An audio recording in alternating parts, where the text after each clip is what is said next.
What's going on? So, yeah, we are back to continue our study of hunters in the Bible. Now, we last talked about Nimrod and some stuff around Nimrod and delved into some hunting information that hopefully may have been like somewhat useful to you, or you know gave you something. We have not left the book of Genesis yet. So, who we're going to look at next, this should actually be like a really interesting study too. I really enjoyed the Nimrod one. Felt like we covered a lot of ground, but this one, this one's a little different. And there's this is kind of a challenging story. Uh, because there's some frustrations, there's some shenanigans, and yeah. So we're gonna dive right on into our text. We're gonna go to Genesis 25:19, and we're gonna read for a little while here because there's quite a bit to this story. So here we go. These are the generations of Isaac, Abraham's son. Abraham fathered Isaac, and Isaac was 40 years old when he took Rebekah, the daughter of Bethuel, the Aramean, of Paddan Aram, the sister of Laban, the Aramean, to be his wife. And Isaac prayed to the Lord for his wife because she was barren.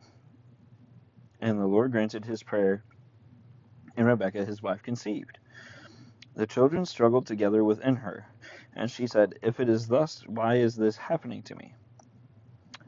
So she went in to inquire of the Lord, and the Lord said to her, "Two nations are in your womb, and two people from within you shall be divided. The one shall be stronger than the other. The older shall serve the younger." When her days to give birth were completed, behold, there were twins in her womb. The first came out red, all his body like a hairy cloak. So they called his name Esau. Afterward, his brother came out with his hand holding Esau's heel. So his name was called Jacob. Isaac was 60 years old when she bore them. When the boys grew up, Esau was a skillful hunter, a man of the field, while Jacob was a quiet man, dwelling in tents. Isaac loved Esau because he ate of his game, but Rebekah loved Jacob. Once, when Jacob was cooking stew, Esau came in from the field and he was exhausted. And Esau said to Jacob, "Let me eat some of the red stew, for I am exhausted." Therefore his name was called Edom. I want to see the note. Edom sounds like the Hebrew word for red. Jacob said, "Sell me your birthright now." Esau said, "I'm about to die. Of what use is a birthright to me?" Jacob said, "Swear to me now." So he swore to him and sold his birthright to Jacob. Then Jacob gave Esau bread and lentil stew, and he ate and drank and rose and went his way. Thus Esau despised his birthright. How many times have we said, "I'm so hungry I could die," or "I'm so starving," whatever? I want to paint a picture for you.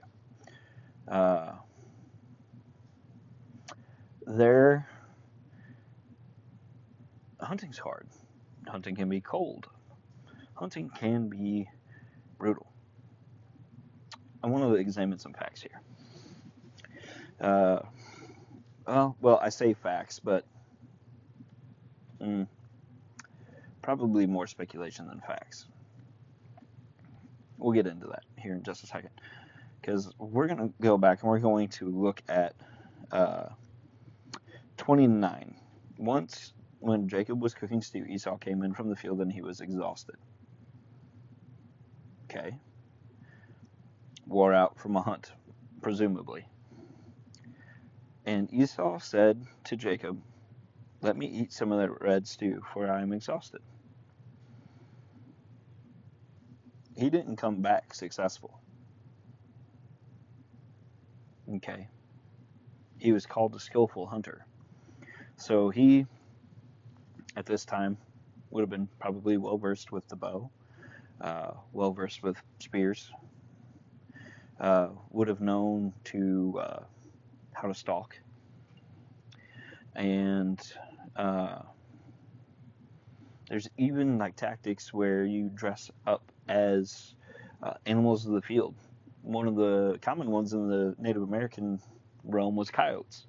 Uh, so, perhaps we know lions were rampant, although, in this region, anyways, is what I'm getting at. So, could you dress up like a lion to possibly get closer to a prey? Potentially, since the others were like dressing like coyotes.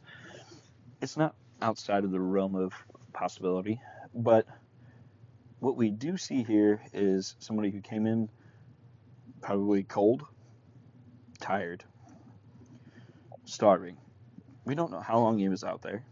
We don't know much. What we do know is he was hungry enough to give away his inheritance, because firstborn would have been given rights to everything that the dad owned. Dude was hungry. And, if I'm going to die of starvation, what good is it to me? This is the food that's allotted to him. This is what's accessible. Was his decision one of maturity? Probably not. Whenever we physically look at, where's that verse at? Sorry, hanging on. One shall be stronger than the other. A man might look at Esau and say Esau is the stronger of the two. Why? Because he's a skillful hunter.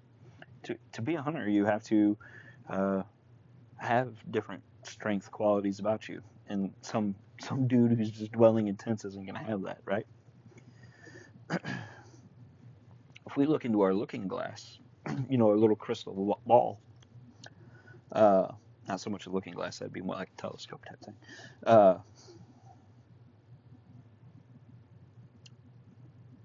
Who is Jacob's son? Or sons? You get the 12 tribes from Jacob. Doesn't seem so weak then, does it? And we're not done with this story yet. It gets crazy.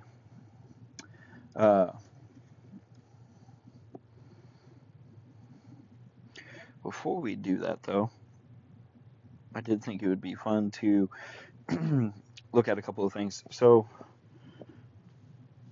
back then, and even now, especially with deer hunting, you want to be able to play the wind. What does that mean? Well, playing the wind would be like if the wind is blowing, say, from the north, okay, and you're standing in a field. We'll just say you're standing out in the middle of the field, and say a buck is coming into the field, and let's say, I'm trying to make this make most sense without getting it like super technical, but say he's coming straight from the south, straight towards you, okay? Well, your scent is blowing right down to him. Depending on age, if he's ever seen humans, how those interactions went, so on and so forth, is probably going to play into his behavior. But if we're solely going off of scent, there's a good chance he's going to take off running because he smells you and he knows it's not good. This isn't of the forest. This isn't a smell I'm familiar with. I know what comes with this smell, perhaps. And he's going to get out of there. So there's a lot that goes into deer hunting. There's, scent control, I personally wear rubber boots now whenever I go out. Um, I'm currently not in a shape that I would like to be in to where uh, I feel confident in my ability to move for ground hunting like I would want to. Uh, I just recently started to change up how I eat so I can be to a spot to where I can uh, ground hunt the way I want to. Plus, uh, it's gonna make me feel better like year round. But then also, a goal of mine is elk hunting. Elk hunting is extremely difficult. Why? Because you're up in the mountains. You're uh, walking lots of miles. Uh, sometimes 20 or so a day. And so you have to keep these things in mind whenever you're trying to prepare for hunting, and you even have to have like a mental preparation. And think back to Esau, what we just saw. He had hit a point of exhaustion. We don't know what that fully looks like. Obviously, he was hungry, but was he mentally exhausted too? Was he short on like thinking? I mean, usually we are when we're hungry, anyways, right? But if he was getting beaten by animals, being winded, uh, you know, being spotted and just them taking off, maybe he missed. There's a lot of things that could have gone into the like hunt that we don't see that uh, us hunters know how those feelings are, and uh, being busted one way or another is never fun because then you don't get to bring home your quarry. And so that is things that kind of help better paint the picture as to what we're seeing in these moments. Was it still smart of him to sell his birthright? Absolutely not. But it wasn't smart.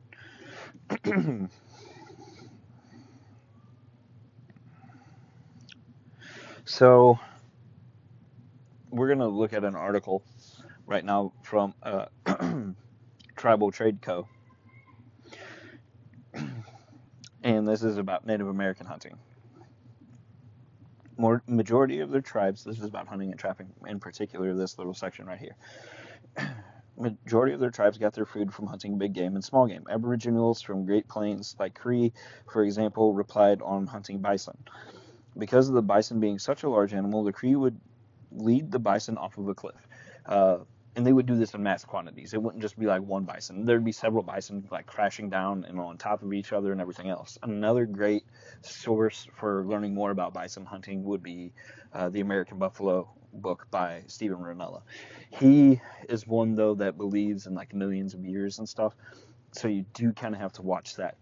However, the history of like how Native Americans hunted deer, or not deer, but bison in particular in this case, it's incredible. And there are tales of so many bison uh, being in our land. It's like the picture we painted last week with the lions and the overpopulation. Our land was abundant with animals. Uh, Everywhere that Maine is obviously has been over. Hunting was a commercial thing back then because everybody had to eat. So they hunted animals practically to extinction using very like what I would call corporate tactics, because they were trying to get quantities, because they would kill it all and they would take it to market and they would sell it. Uh, or they were trying to eradicate it to get it off of land. Think about the pictures of like Buffalo Bill and all the different buffalo hunters, and there's stacks of skulls. So it's it's something that is commonplace in um, every part of the world where culture, so to speak, humans have taken over. Obviously, there's certain places where there's just tribes or whatever. Alaska hasn't been like fully tapped out yet. But I mean, there's still like some sort of endangerment there. Like there's a small, and when I say small, I'm comparing it to modern, or not modern, like back then days. like 1800s and stuff when the herds were huge. There's a small herd of American buffalo up there, and there's a draw in order to get in. And Steve Rinella did get in one time, and so that's like a huge chunk of the story that you hear in the book of The American Buffalo by Stephen Rinella. But continuing on with this article, there was also more conventional hunting methods like using a bow and arrows, spears, snares, and traps. The men from the tribe would go out on hunts to get large game like deer, moose, caribou, elk, buffalo, bear, as well as small game like rabbits, beaver, muskrat. They would also hunt turkey, ducks, and other fowl. So hunting has been around for years, and I wonder what those migrations used to look like. Like, if you're a waterfowl hunter and you spent any time on YouTube, you've come across videos from guys like Dive Bomb, Jordan's Harvest, who I recently got to do an interview with, and so many others where like there's hundreds of snow geese or hundreds of like honkers, lessers sometimes they're called, Canadian geese for everybody else. There was even a hunt where they saw that with mallards, where the sky was just like full of thousands of mallards. That's not a common occurrence anymore for everyone. Waterfowlers, as they're going down the road, they'll be looking up to the sky like on a cold winter's day to see, if they're not out in the, field or on the water hunting, they'll be looking up at, in the sky for migrating flocks. And Christmas Day a couple of years ago, I got to follow a flock essentially from southern Missouri almost all the way into Mississippi, which was super, super cool. And man, like just thinking about it, it was so much fun. But trapping is another one of those things like we were talking about last week with archery, that is like a way for us to kind of have some sort of like link to the past. Although nowadays, instead of using sticks and rope and whatnot else, we use metal traps most of the time. The paw traps, or even like the more conventional like bear traps, or like the square traps that spring up and snap. There's some differences, but it's still interesting, and it's still somewhat of a link to the past. Now, there's even stories of hunters, like not hunters but soldiers, like Custer soldiers, shooting tons of turkey off of the roost so they could eat. So obviously, like some of it was done for survival, for our soldiers too at that time. And so it's crazy how hunting went from a necessity to survive. That's how you got your main protein, to being, it's not for everyone. Even then, I wouldn't say it was for everyone. The men certainly did it to provide for their tribes, or for their families. If you look back to like Jacob and Esau, so there's a lot that goes into hunting and understanding hunting. But I kind of have to keep this particular episode a little shorter, so like we'll look more into these things further down the road, and I want to spend more time in articles and everything, and obviously spend more time in the Word. So that's all we have time for. We'll wrap up with Jacob and Esau next episode, and we will dive into what I wanted to talk about next. It's going to be a good episode, but we'll have more time for that one later. Thank you guys so much. Out.